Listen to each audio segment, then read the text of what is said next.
Assalamualaikum warahmatullahi wabarakatuh. Kepada yang terhormat Bapak Febra Anjar Kusuma MPD selaku dosen pembimbing mata kuliah Pendidikan Kewarganegaraan di SD serta teman-teman yang saya banggakan. Pertama-tama marilah kita panjatkan puja dan puji syukur kehadirat Tuhan Yang Maha Esa yang memberikan rahmat serta karunia-Nya berupa kesehatan kepada kita semua. Salawat serta salam tak lupa kita sanjungkan kepada junjungan Nabi besar Muhammad Sallallahu Alaihi Wasallam. Pada kesempatan kali ini kami akan membawakan materi tentang konsep dan prinsip kepribadian nasional semangat kebangsaan. Perkenalkan, nama saya Norma Triwidiani sebagai moderator dan teman saya Nida Afifa dan Ria Indrasworo sebagai pemateri. Langsung saja ke materi yang pertama, konsep dan prinsip kepribadian nasional. Keanekaragaman bangsa Indonesia sebagai kepribadian nasional. Indonesia merupakan bangsa yang majemuk, dapat dilihat dari dua sudut pandang, yaitu vertikal dan horizontal. Horizontal yaitu adanya perbedaan tetapi tidak menunjukkan adanya perbedaan, seperti perbedaan fisik atau ras, perbedaan suku bangsa, perbedaan agama, dan perbedaan jenis kelamin. Untuk selanjutnya, pemateri yang kedua akan dilanjutkan kepada saudari Ria Indrasworo. Kepadanya kami persilahkan. Baiklah, saya akan mencoba menjelaskan mengenai keanekaragaman kebudayaan yang merupakan unsur kebangsaan dan kepribadian nasional. Ada beberapa hal, yakni 1. Kebudayaan daerah sebagai unsur kebudayaan nasional. Kebudayaan daerah dapat kita lihat seperti adat istiadat, bahasa, tarian, kesenian, dan lain sebagainya. Tanpa adanya kebudayaan daerah, maka tidak akan menjadi kebudayaan nasional, sehingga kebudayaan nasional adalah induk dari kebudayaan daerah. Tanpa adanya kebudayaan daerah, maka tidak akan ada kebudayaan nasional. Yang kedua, pengenalan keanekaragaman di Indonesia. Kita ketahui bahwa di Indonesia terdiri dari beberapa pulau. Banyak sekali suku dan kebudayaan yang ada di dalamnya. Keanekaragaman di Indonesia dapat dikenalkan melalui kesenian, bahasa, mulai dari tarian, mata pencarian, dari peninggalan sejarah. Kita dapat melihat keanekaragaman di Indonesia dari hal-hal tersebut. Yang selanjutnya yaitu suku-suku bangsa di Indonesia. Kita ketahui lebih dari 1.300 suku bangsa yang ada di Indonesia, seperti suku Jawa, suku Sunda, Batak, dan lain sebagainya. Selanjutnya, budaya daerah. Kita ketahui budaya yaitu kebiasaan. Jadi budaya daerah di sini dimaksudkan kebiasaan masyarakat di daerah setempat. Misalnya di daerah Jawa Barat ada tari jaipong, sedangkan di Jawa Timur ada tarian reog. Jadi setiap daerah memiliki budaya yang berbeda-beda. Selanjutnya, membina dan melestarikan budaya daerah dan nasional. Pentingnya membina dan melestarikan budaya daerah dan nasional yaitu untuk memupuk rasa cinta tanah air, bangga berbudaya Indonesia, serta melestarikan kebudayaan yang ada di Indonesia.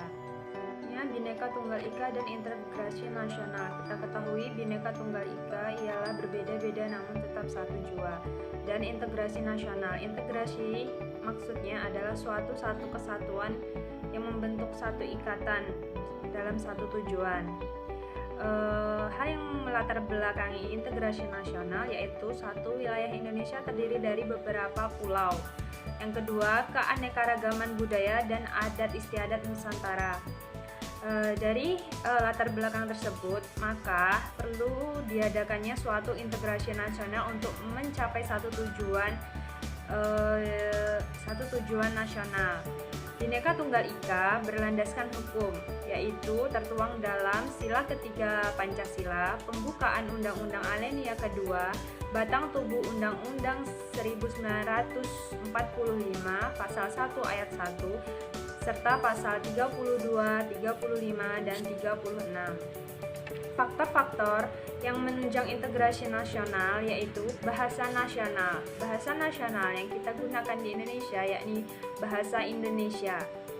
Yang kedua, Pancasila sebagai dasar negara atau pedoman hidup bangsa sebagai falsafah kehidupan bangsa di Indonesia. Yang ketiga, kesadaran dan solidaritas kelompok. Tanpa adanya kesadaran dan solidaritas kelompok untuk mencapai satu tujuan, maka tidak akan tercapainya suatu integrasi nasional.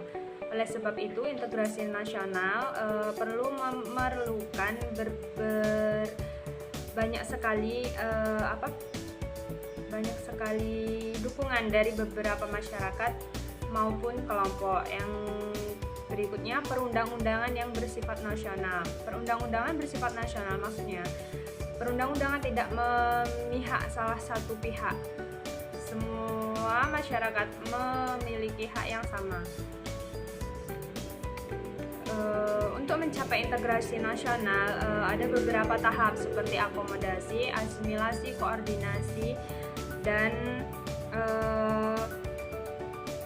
kerjasama. Tanpa adanya tahapan-tahapan di atas, maka akan sulit untuk mencapai suatu integrasi nasional.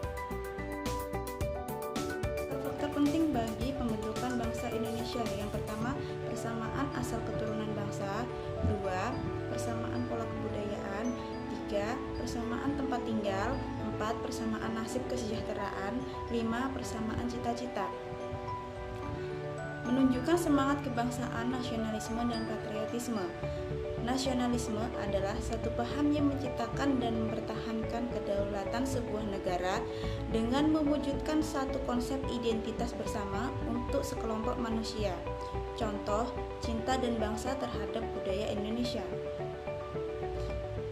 Patriotisme adalah sikap yang berani, pantang menyerah, dan rela berkorban demi bangsa dan negara. Pengorbanan ini dapat berupa pengorbanan harta benda maupun jiwa raga untuk mempertahankan negara. Contoh, terus berjuang mempertahankan kemerdekaan Indonesia. Paham yang bertentangan dengan nasionalisme yaitu sukmisme, 2. Chauvinisme, 3. Eksternisme. Nilai-nilai semangat kebangsaan yaitu nilai persatuan, nilai pengorbanan, nilai kecintaan, dan nilai kebanggaan. Sikap-sikap dan perilaku yang merugikan negara yaitu kemiskinan, korupsi, apatis, kemerosotan nilai sejarah, lunturnya adab kepada sesama, westernisasi, dan yang terakhir, mosi tidak percaya.